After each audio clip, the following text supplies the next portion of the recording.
Bonjour. Ah, c'est bien, une réponse. Génial.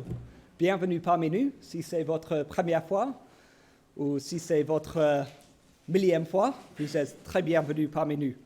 Moi, je m'appelle John, je suis un des membres de cette église et comme vous avez peut-être déjà deviné, je suis anglais. Et à cause de ça, des gens de temps en temps me demandent « Mais est-ce que tu es missionnaire ?» Et je dis « Mais oui et non. » Donc non, car je travaille en Angleterre, je fais le télétravail, je fais les allers-retours. Mais oui, car nous sommes tous appelés à être missionnaires. Mon foyer est au ciel, au paradis, avec Jésus, et mon rôle sur la terre est de proclamer lui. Donc, dans une façon, si je suis missionnaire, et vous aussi. Mais j'aimerais être honnête avec vous ce matin. Je suis enrhumé, je n'ai pas bien dormi, je suis fatigué, j'ai le sentiment que mes yeux sont comme ça. Et je suis rentré d'Angleterre hier soir. Et pendant un moment, j'ai pensé que je ne vais pas rentrer, car j'avais un trajet en voiture de 3 heures avec mes enfants dans la voiture. Et j'ai suivi le sat-nav et mon chemin normal, il était non, cette rue est bloquée. Donc j'ai essayé un autre chemin, il y a les embouteillages. Je dis, mais la panique augmente dans mon cœur, dans ma poitrine. Je dis, je ne vais jamais arriver, je vais où maintenant? Mais j'ai appelé mes parents, j'ai prié, et enfin les blocages sont diminués et je suis arrivé à temps à l'aéroport et ça va. Donc je suis là devant vous ce matin et mon sujet aujourd'hui, c'est 2 festins de mariage. Et c'est en Jean chapitre 2, mais tu vas penser qu'il y a seulement un festin de mariage en Jean 2, et vous avez raison, bien sûr. Mais je vais commencer avec cela, quand Jésus a changé l'eau en vin, et je vais concentrer sur ce festin de mariage. Et c'est à ce festin de mariage, Jésus était l'un des invités, vous le savez bien. Mais il y a un autre festin de mariage dans la Bible, le deuxième festin de mariage dans la Bible, et c'est dans l'avenir, quand c'est Jésus qui nous invite. Et je terminerai avec cela ce matin. Et c'est dans une cité céleste, donc Marcel a prié à tout à l'heure. Donc merci Marcel. Et ce deuxième festin de mariage, dans l'avenir, est une des raisons que Jésus est venu sur la terre. Jésus n'est pas simplement venu sur la terre pour voir qu'est-ce que c'est d'être un être humain. Faire un peu de bricolage, se faire des amis, aller à un festin de mariage. Non. Jésus est venu sur la terre avec un objectif, un but, une vision. Il est venu sur la terre pour vivre une vie sans péché. Il est venu pour enlever tous nos péchés. En mourant sur la croix, il est venu pour nous sauver, pour nous pardonner, pour nous inviter au festin de mariage dans l'avenir. Et en mourant sur la croix, il nous purifie. Et si nous acceptons son invitation, nous pourrions aller au deuxième festin de mariage habillés dans les vêtements propres, dignes de fêter avec le Créateur de l'univers. C'est bien, hein? Viendrons-nous à ce festin? J'espère que oui. Et c'est comme nous allons chanter le chant « Je loue ton nom éternel » à la fin de ce culte. Et ce chant, ça vraiment parle de cette grande histoire. Et les paroles, je lis quelques paroles. « Tu viens du ciel sur la terre. Montrez la voie, de la terre à la croix, paix pour moi, de la croix jusqu'au tombeau et du tombeau jusqu'au ciel. Je loue ton nom éternel. » Donc c'est la grande histoire et notre réponse est « Je loue ton nom éternel ». C'est notre bonne réponse à ce que Jésus a fait pour nous. Et quand nous lisons la Bible, il est important de garder et rappeler ces grandes histoires dans nos têtes pendant que nous regardons les autres histoires dans la Bible. Donc maintenant, on revient à une petite histoire dans la Bible. En Jean 2, le festin de mariage où Jésus était l'un des invités. C'est le premier festin de mariage dont il est question dans le titre de cette prédication. Je vais prier, après je vais lire le passage.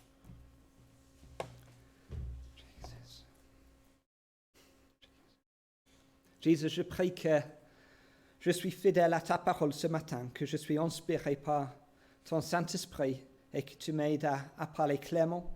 Et je prie que tu sois avec mes frères et mes sœurs, qu'ils seront touchés par toi, par ton Saint-Esprit, et que tu changes chacun de nous, que nous serons tous transformés, d'être plus comme toi, Jésus, et que nous serons ravis d'être invités à ce deuxième festin de mariage et nous te rendons gloire. Sois avec nous, Seigneur. Amen. Bon, on se trouve en Jean chapitre 2, versets 1 à 11. Si vous avez vos Bibles avec vous, génial, c'est bien. Mais si ce n'est pas le cas, ne t'inquiète pas, car les paroles, le passage est sur l'écran. Donc je lis Jean 2, 1 à 11. Or, le troisième jour, il y eut des noces à Cana en Galilée. La mère de Jésus était là. Jésus fut aussi invité aux noces avec ses disciples. Comme le vin venait à manquer, la mère de Jésus lui dit, « Ils n'ont plus de vin. » Jésus lui répondit, « Que me veux-tu, femme? Mon heure n'est pas encore venue. » Sa mère dit au serviteur, « Faites tout ce qu'il vous dira. » Or, il y avait là 6 jarres de pierre, destinées aux purifications des Juifs, et contenant chacune une centaine de litres. Jésus leur dit, « Remplissez d'eau ces jarres. » Et ils les remplirent jusqu'au bord. « Puissez maintenant, leur dit-il, et apportez-en à l'organisateur du repas. » Et ils lui en apportèrent. L'organisateur du repas goûta l'eau changée en vin. Ne sachant pas d'où venait ce vin, tandis que les serviteurs qui avaient puisé l'eau le savaient bien, il appela le marié et lui dit, « Tout homme sert d'abord le bon vin, puis le moins bon après qu'on s'est enivré. Mais toi, tu as gardé le bon vin jusqu'à présent. » Tel fut à Cana en Galilée. Le premier des signes miraculeux que fit Jésus, il manifesta sa gloire et ses disciples crurent en lui. Bon, donc nous nous trouvons à Cana en Galilée, environ 30 ans après la naissance de Jésus-Christ, probablement quelques jours après son baptême par Jean-Baptiste. Et regardez la carte sur l'écran. Voilà, merci Naomi. Et touche encore une fois pour avoir la flèche. Allez, parfait. Bon. Donc, Cana, là, et Nazareth, je fais juste. Donc, Nazareth, Jésus a grandi une bonne partie de sa vie à Nazareth. Donc, Cana, c'est pas très loin de là. Mais l'autre endroit que tu dois savoir, c'est où Jésus a été baptisé par Jean-Baptiste, qui était probablement là. Si je ne parle pas au micro, ça va être dérangeant pour les autres qui écoutent plus tard. Et vous avez remarqué, c'est une bonne distance entre l'endroit où Jésus a été baptisé et Cana en Galilée. Donc c'était loin. Il n'avait pas les voitures, ni les bus, ni les avions. Mais Jésus a été invité à un mariage, alors il s'est déplacé. À pied, ça a pris un petit moment, mais il s'est déplacé. Et c'est une bonne application pour nous, car si tu invites Jésus, il va traverser les kilomètres, il va même traverser la mort pour habiter chez toi. Jésus a déjà appelé quelques disciples à être avec lui, mais pas encore tous ces 12, juste 4-5. Et ces disciples ont déjà mis leur confiance en Jésus, alors que Jésus n'a pas encore fait du miracle. Ils étaient déjà frappés par les paroles de Jésus et ils le suivaient. Et moi, j'aimais bien voir les miracles dans cette église, mais c'est aussi important de regarder le fruit des gens, le caractère. Donc, même avant que Jésus a fait un miracle, les disciples ont mis leur confiance en lui grâce à sa caractère et les fruits de sa vie. Donc, j'aimais bien voir les miracles ici. J'aimerais voir Dieu agir parmi nous avec puissance, mais il ne faut pas juste concentrer sur les choses comme ça. Le caractère et les fruits sont importants, sont essentiels. Jésus est invité aux noces, au festin de mariage, et avec ses disciples.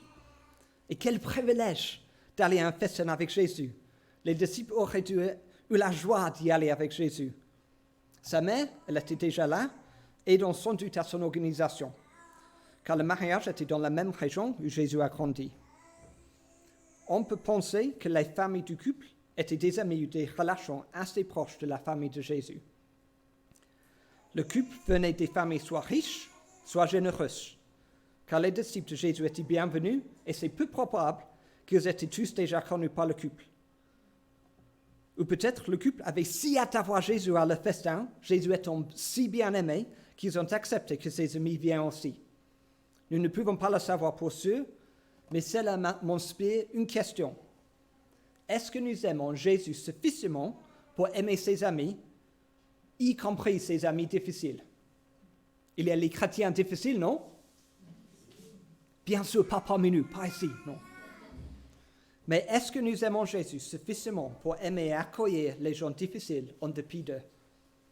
Comme Jésus nous a aimés, nous a acceptés, malgré nous, car nous sommes tous un peu difficiles, n'est-ce pas? En parlant des choses difficiles, j'aimerais soulever 2 questions qui me semblent importantes dans ces versets. Et je ne parle pas du manque de vin. Jésus va régler ce problème, comme vous le savez bien. Les 2 questions, ou 2 problèmes dont je parle sont l'attitude de Jésus vis-à-vis de sa mère et la manière dont Marie tente d'enfléchir la décision de Jésus. Que me veux-tu, femme? Vous n'êtes pas un peu mal à l'aise avec ces paroles? Les traducteurs anglais étaient si mal à l'aise avec ce verset qu'ils ont traduit « Chère femme, pourquoi tu m'impliques dans cette affaire ?» Un peu plus poli. Et peut-être c'est le vrai sens de ce verset, une partie du sens. Mais c'est important de comprendre pourquoi Jésus a été si direct. D'abord, je ne pense pas qu'il a crié « Que me veux-tu, femme ?» Non. Peut-être quand Jésus a prononcé ces paroles, c'était plutôt « Que me veux-tu, femme ?» Et ce n'était pas si terrible.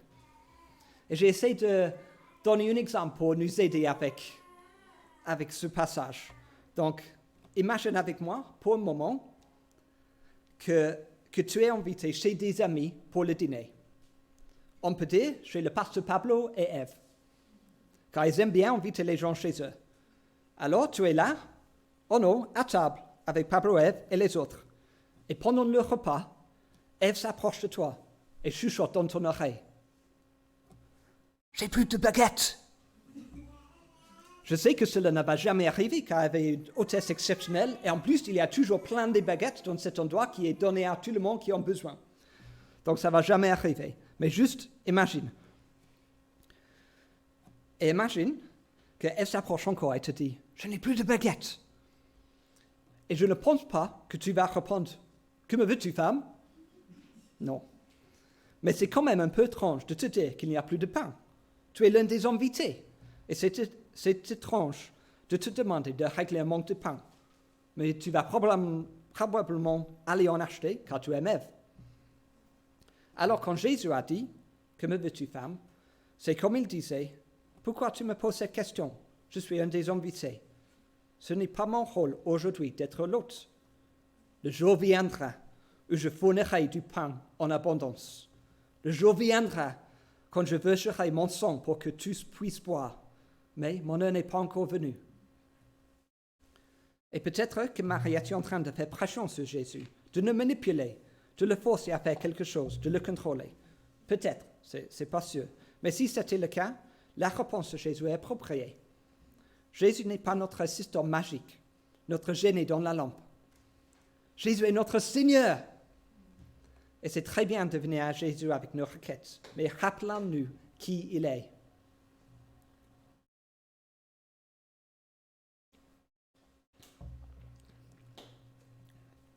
Mais comment Marie a-t-elle réagi à la réprimande de Jésus?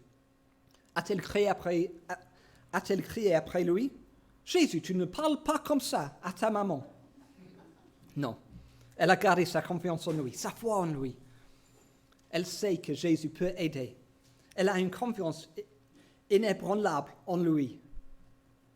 Et ce qui est très intéressant, car Jésus n'avait pas encore fait de miracle avant ce festin. Ou au moins, ce n'est pas écrit dans la Bible. Alors, est-ce que Marie cherche un miracle de Jésus? Pas forcément. Mais c'est évident qu'elle a confiance qu'il peut aider, même si elle ne sait pas par avance de quelle façon elle va régler ce problème. Alors c'est avec assurance qu'elle met les serviteurs sous l'autorité de Jésus. Elle leur demande une obéissance totale à Jésus. « Faites tout ce qu'il vous dira », elle a dit. Et nous, sommes-nous prêts à obéir totalement à Jésus ou gardons-nous une partie de notre vie privée en dehors de sa volonté et de sa seigneurie? Ou peut-être que nous faisons des choses qui ont l'air bien, des œuvres chrétiennes, mais qui sont tout de même en dehors de sa volonté et de sa seigneurie. Et j'étais touché par cette partie parce que c'est très facile à remplir nos vies avec les bonnes choses. On remplit, on est abordé avec les choses à faire. je dois faire ça. Et on devient fatigué. Et est-ce qu'on fait ça pour nous ou est-ce qu'on fait ça pour le Seigneur? Donc c'est important, c'est bien de faire les bonnes choses, je ne dis pas le contraire, ok? Mais il faut être à l'écoute du Seigneur, ok? Qu'est-ce qu'il veut que tu fais? Donc quand tu vis, demande Jésus, qu'est-ce que tu veux que je fasse? Pour éviter une autre erreur, je sais que des chrétiens pensent qu'il est conseillé de prier Marie afin qu'elle puisse demander à Jésus en notre nom. Mais non, ne prie pas Marie. Au contraire, suis l'exemple de Marie. Elle est un bon exemple, Marie. Et son exemple était de prier Jésus. Jésus est le Seigneur de Marie, comme il est notre Seigneur. En mourant sur la croix, Jésus a ouvert le chemin pour lui vers le Père, par lui vers le Père. Tu peux donc venir directement à Jésus et au Père. Tu n'as pas besoin d'un intermédiaire. Suis l'exemple de Marie et prie Jésus. Deuxième question dans ce passage. Est-ce que nous pouvons changer la vie de Dieu?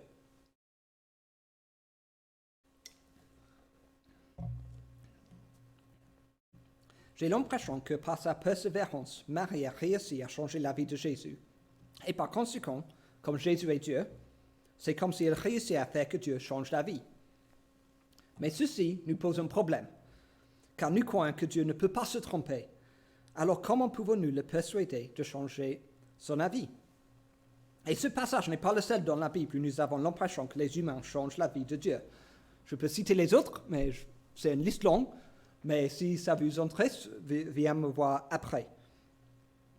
Mais dans la plupart des exemples, les personnes concernées sont félicitées et reconnues pour leur foi ou leur persévérance. Dieu agit en réponse à notre foi et notre persévérance. Il aime cela. Rappelons-nous que Dieu est en dehors du temps. Il est aussi présent dans notre avenir que dans notre présent et dans notre passé. Dieu est souverain. Il n'a jamais tort. Il connaît en avance son interaction avec nous. Et s'il connaît d'avance ce qu'il va faire, ce n'est pas vraiment un changement d'avis. C'est clair? Peut-être ou peut-être non. Mais sinon, je vous donne un exemple de moi et mes femmes avec nos enfants. C'est un exemple limité, car évidemment, je ne suis pas omniscient, et même ni ma femme. Je sais, tu peux te tromper, mais même elle n'est pas omnisciente. Mais d'une certaine façon, nous prévoyons les choses plus que nos enfants. Notre fille, elle adore les chats. Elle demandait d'avoir un chat depuis un certain temps. Avant le Covid, nous n'avions jamais eu d'un animal de compagnie. Mais avec le premier confinement, ma femme et moi étions ouverts à l'idée d'avoir un chat. Mais nous souhaitions que notre fille se rende compte par elle-même qu'un animal de compagnie est un être vivant, ce n'est pas un jouet. Alors au début, nous avons dit non à ces requêtes pourtant très fréquentes.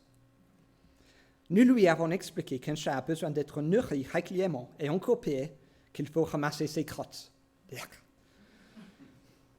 Oui, hier soir, ce matin, c'est pas bien.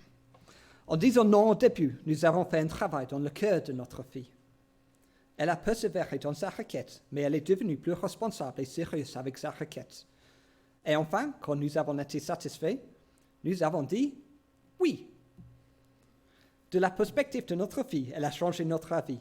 Et en disant non au début, nous avons changé le cœur de notre fille. Je pense que c'est un petit peu comme ça quand nous voyons dans la Bible que les gens changent la vie de Dieu. Alors, de notre point de vue, c'est bien possible que nous puissions changer la vie de Dieu, de notre perspective. Alors, quoi faire? Persiste dans tes prières, supplie Dieu. Rappelle-toi qu'il est ton papa, qu'il est ton bon papa. Cette persistance, cette persévérance montre ta foi en lui. Et Dieu aime ça, car Dieu t'aime. Dieu t'écoute. Alors, viens à lui avec tes soucis. Viens à lui avec tes inquiétudes et fais ce qu'il te dit. Mais rappelons qu'il n'est pas notre gêné dans la lampe, donc prie selon sa volonté. Et parfois, il nous dit d'attendre. Et souvent, ça ne nous plaît pas. Ou alors, il nous dit quelque chose de complètement différent de nos attentes. Mais il est important alors de rester dans la foi en lui-même, comme c'est difficile. Et quand je dis prie avec persévérance, Et Dieu va agir. Si tu pries, Dieu, je veux un Ferrari. Donc, peut-être il va dire oui, parce que Dieu est généreux. Mais est-ce que c'est vraiment selon sa volonté? Donc, c'est bien de persévérer, c'est bien de supplier Dieu, mais prie selon sa volonté. Okay? Donc, ce n'est pas une formule magique. Si tu persévères, si tu persistes, il va faire ce que tu veux. Ce n'est pas comme ça, mais persiste dans la prière, persiste dans cette relation avec lui et prie selon sa volonté. Ok, le miracle au festin. Il faut que vous imaginez un peu maintenant. Donc, j'ai 6 jars derrière ce truc de bois, je ne sais pas le mot en français, mais ce truc de bois, j'ai 6 gros jars, ok? Imaginez. Donc, je prends une jarre, je touche ça, j'ai une jarre, je prends une autre, devient lourd. Donc, j'ai 3 jarres là, peut-être la taille comme ça, 3 jarres, 4, ils sont vides, heureusement, sinon je n'arrive pas. Et le 6e, voilà, j'ai 6 jarres là. Et chacune contenant une centaine de litres. Et je fais maths, c'est mon métier. Donc 6 jarres, une centaine de litres, ça fait 600 litres. Soit 800 bouteilles de vin, ou alors 3,5 panois. Voilà. Mais rappelons-nous que les 6 jarres étaient vides. C'étaient les serviteurs, en suivant la demande de Jésus, qui ont rempli ces jarres avec de l'eau. Et prenez un moment d'imaginer avec moi encore. Nous sommes les serviteurs dans la salle, avec les 1, 2, 3, 4, 5, 6 jarres complètement vides. Et Jésus nous demande de les remplir. Je ne pense pas que c'est une tâche rapide. Même avec un robinet, ce n'est pas rapide à remplir 3 bains et demi. Ils n'ont pas eu recours au robinet. Et peut-être les serviteurs sont en train de penser, mais qui est ce Jésus qui me demande de remplir ces 6 jarres? J'ai autre chose à faire. Mais heureusement, ils ont fait. Ils ont fait quand même. Ils ont montré leur obéissance à Jésus, même si sa requête semblait étrange. Et imaginez leur surprise quand l'eau est devenue du vin. Vous avez vu ce que Jésus a fait? Quelle merveille! C'est du vin! C'était de l'eau avant. Les autres ne vont jamais me croire. Mais si, nous avons passé une bonne demi-heure en remplissant ces jarres avec de l'eau. Il n'y a pas une autre explication. Quelle merveille! Mais qui est ce Jésus? Et ça fait beaucoup de vin. 6 gros jarres, 3,5 bains. Et c'était probablement beaucoup plus que nécessaire pour ce festin de mariage. Parce qu'ils ont sûrement commandé le vin pour le festin d'abord. Ils n'ont pas commencé avec pas de vin. Ils ont commencé avec beaucoup de vin. Ils ont tout bu. Donc, encore 6 gros jarres de vin. Ça fait beaucoup. Et la quantité énorme qui resta après le mariage, après le festin, aura été un cadeau pour les parents du couple. Jésus n'a pas seulement enlevé la honte de la famille qui n'avait plus de vin, mais il leur a donné suffisamment de vin pour qu'ils ne soient plus jamais en manque. Quelle abondance! Comment ils sont heureux d'être au festin avec Jésus. Voulez-vous croire en quelqu'un comme ça? Notre Dieu n'est pas un Dieu mesquin ni avare. Notre Dieu est généreux. Il y a les autres exemples dans la Bible quand Dieu a fourni, comme l'huile pour la veuve, ou le pain et les poissons pour 5000 hommes, en plus des femmes et des enfants. Mais cette fois-ci, avec le vin, quelle abondance! Et je pense que cette abondance nous donne un indice de notre niveau dans cette histoire, que cette énorme quantité de vin symbolise l'abondance de l'Esprit Saint versé à Pentecôte. Peut-être. Mais avant que j'aborde ce sujet, j'aime la manière dont Jésus a fait ce miracle. Il n'a pas essayé d'en faire un gros spectacle. Il n'a pas essayé de tirer le plus d'attention possible sur lui. Il a été très discret. Il a impliqué les autres dans le miracle. Combien de fois il fait ça aujourd'hui? Il nous appelle à participer avec lui. C'est son plaisir de donner le vin, de sauver le festin, de faire participer les autres.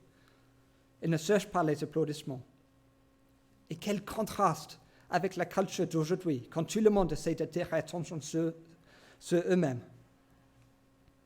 Regarde-moi sur Instagram, combien je suis beau, combien je suis joli. Quelle vie merveilleuse je vis. Quelle génération vantard, cachant notre insécurité sous des couches de propagande personnelle. Mais sous ce beau vernis, c'est pourri. Nous ferons mieux de montrer notre faiblesse, être humble, reconnaissant notre besoin de pardon et d'être sauvés par Jésus. Nous pourrons nous arrêter là en disant que Jésus a simplement fait un bon miracle, qu'il a sauvé le festin, qu'il a évité la honte pour le couple, et même de façon discrète, nous lui rendons gloire, car il le mérite, et nous mettons notre confiance en lui. Mais je pense qu'il y a d'autres niveaux dans cette histoire, des significations plus profondes, plus riches. Je pense que c'était Emma tout à l'heure qui a parlé un peu d'Adam et Ève. Toute la Bible parle de l'histoire d'amour entre Dieu et son peuple. Donc, dans la Bible, c'est une grande histoire. Commençons avec la création d'Adam et d'Ève, le chute dans le péché, la première alliance avec Moïse, tous les sacrifices et rituels pour couvrir le péché. Cette première alliance de Moïse était bien, mais les Israélites n'ont pas réussi à garder les commandements. Ce n'était pas possible de suivre toutes les règles. Impossible. Alors, les Juifs attendaient quelque chose de plus. Ils attendaient le Messie. Ils attendaient l'accomplissement de toutes les promesses de Dieu dans la Bible. Et enfin, Jésus est venu. Comme dans le festin de mariage, le meilleur vin a été gardé pour la fin. Dieu a gardé son plan de salut ultime pour la fin en Jésus-Christ. Jésus a changé l'eau dans les jarres, qui étaient normalement utilisée pour la purification, pour satisfaire la première alliance de Moïse. Il l'a changé en vin. Donc les six jarres, normalement, étaient remplis de l'eau qui était utilisée pour la purification.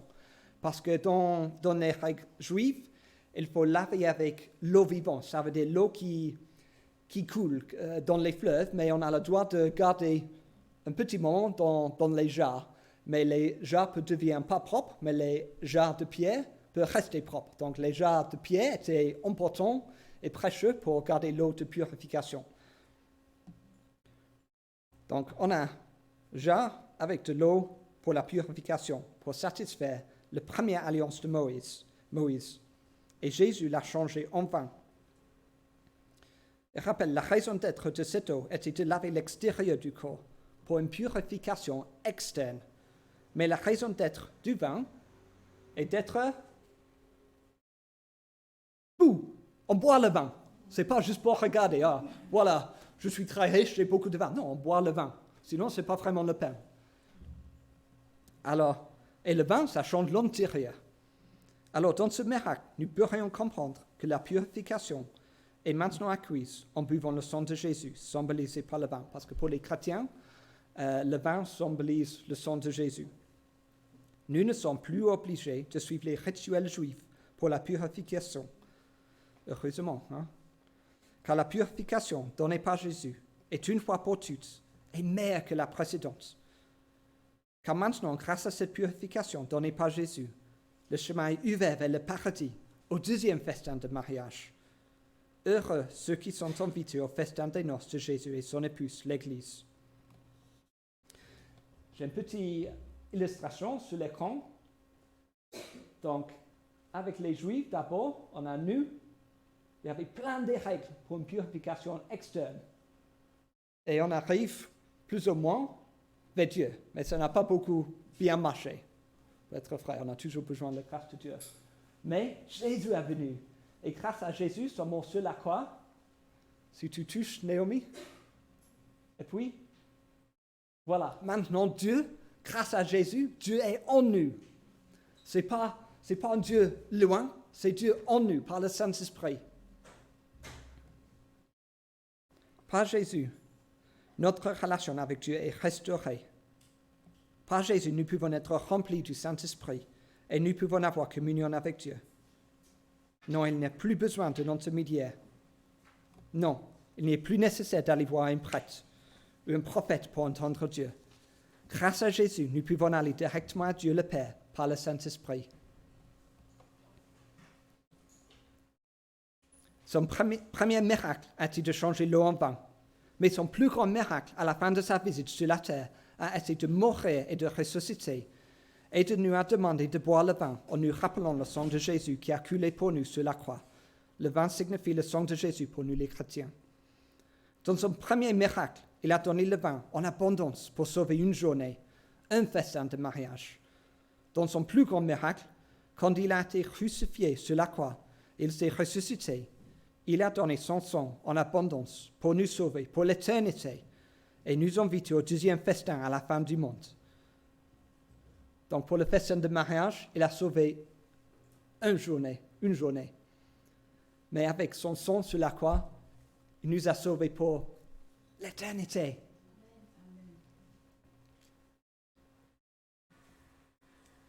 Et est-ce que nous sommes invités à ce deuxième festin de mariage? Oui, tu l'es. Vas-tu accepter cette invitation? Dans le premier chapitre de l'Évangile selon Jean, nous lisons que Jean-Baptiste a baptisé avec de l'eau. Mais en Jean 1, 26 et 33, c'est écrit que Jésus baptisera avec le Saint-Esprit. Donc Jean-Baptiste, il baptise avec l'eau, mais Jésus avec le Saint-Esprit. Jésus a changé de l'eau en vin. Et cette abondance de vin pourrait symboliser l'abondance de l'Esprit Saint versé à Pentecôte. Voudrez-vous ce vin?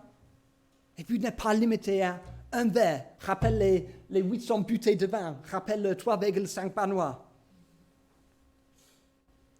Et en Luc 11, c'est écrit ici donc, mauvais comme vous l'êtes, vous savez donner de bonnes choses à vos enfants. Le Père Céleste donnera d'autant plus volontiers le Saint-Esprit à ceux qui le lui demandent. Bon. Encore 5 minutes, si vous me permettez. Verset 11. Tel fut à Cana en Galilée, le premier des signes miraculeux que fit Jésus. Il manifeste sa gloire et ses disciples crurent en lui. À ce festin de mariage, Jésus a fait un signe miraculeux. Il manifeste sa gloire. Cela montre que Dieu travaille au travers de lui par le Saint-Esprit. C'est un grand signe que nous devons écouter ce que Jésus a dit, et c'est par ses enseignements et déclarations, confirmés par ses miracles, que nous nous rendons compte que Jésus est vraiment Dieu et que nous pouvons croire en lui. C'était le cas aussi pour les disciples. Le point culminant du festin était qu'ils croient en lui, en Jésus. Mais ils avaient déjà cru en lui, non? Parce qu'ils étaient déjà avec Jésus. Alors ce miracle était pour un élargissement de leur foi. Une croissance dans la foi en Jésus.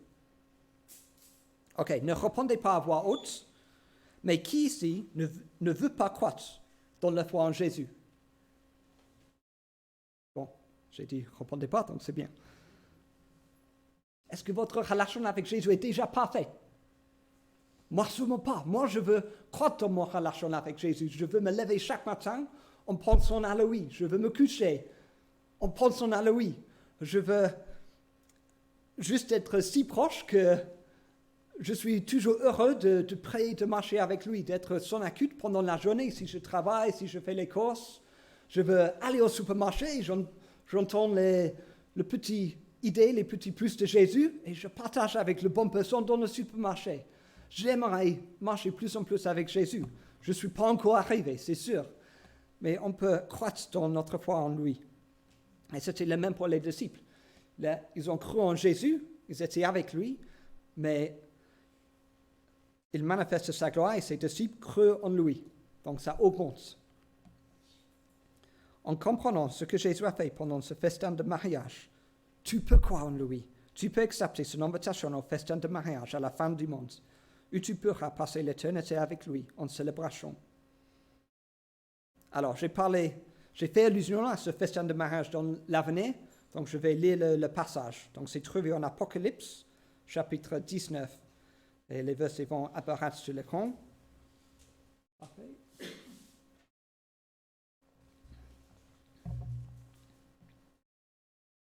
Donc, Apocalypse 19, versets 6 à 9.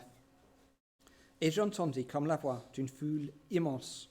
Elle ressemblait au bruit de gros eaux, au grondement de forts cubes de tonnerre.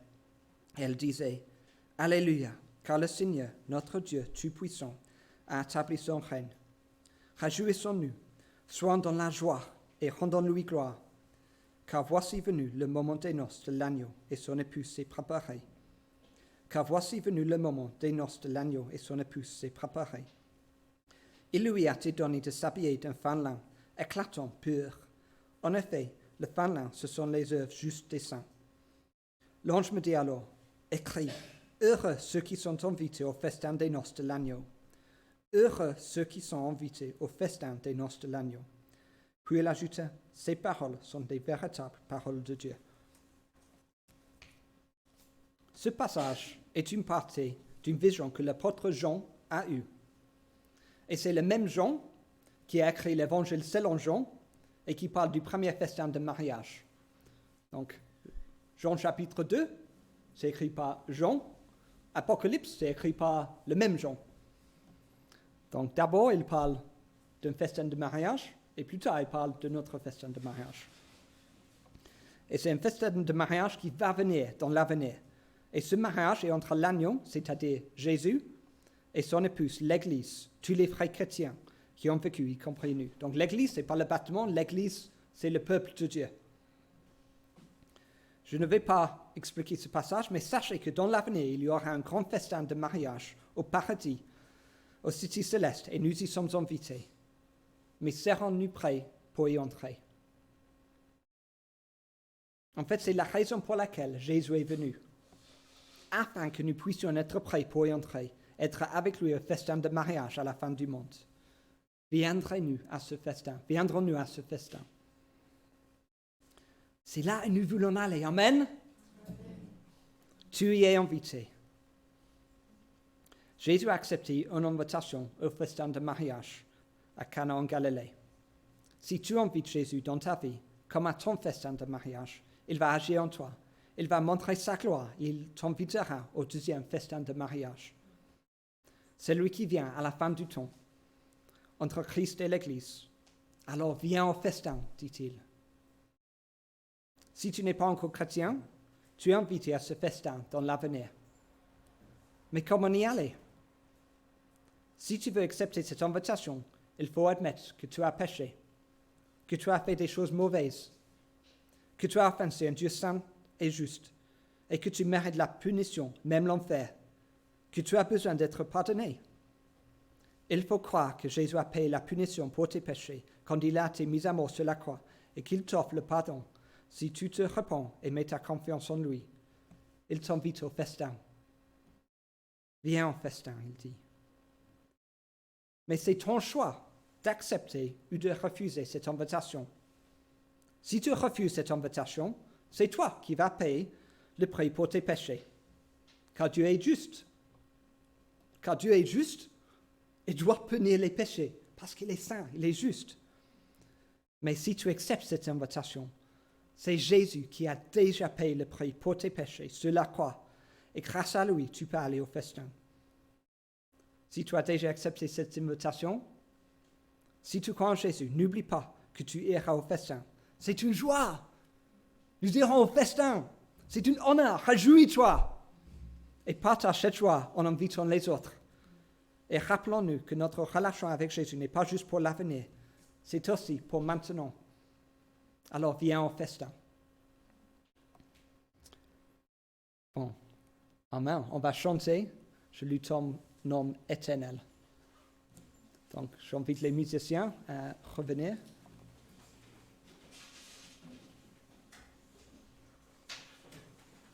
Oui, vous pouvez vous lever. Vous pouvez.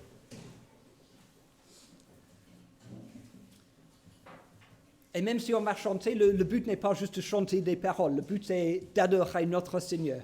Donc, on va chanter plus qu'une fois, ok? C'est votre choix, les musiciens, mais peut-être 2-3 fois.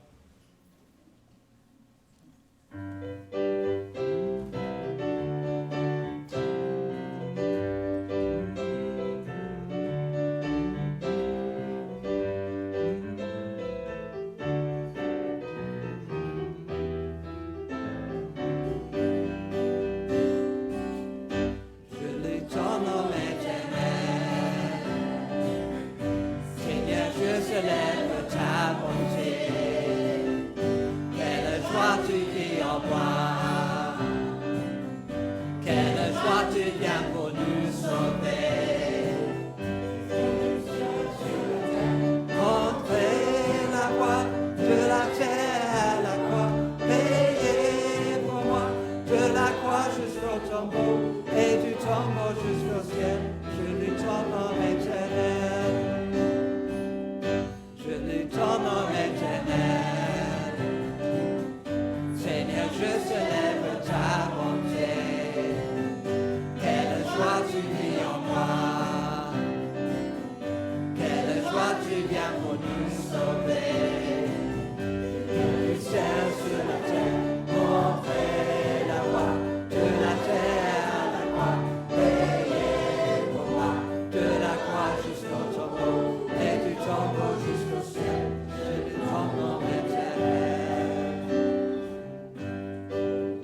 Allez, refais le refrain. Vous avez fait à moitié, refais le refrain.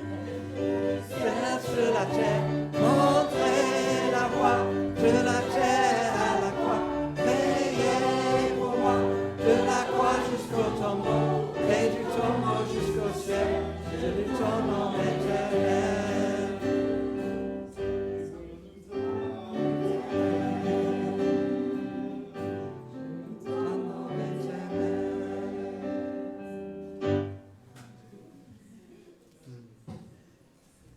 Amen. Que le Seigneur vous bénisse.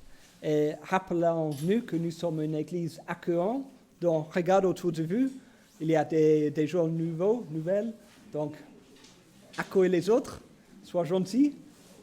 Et bon dimanche.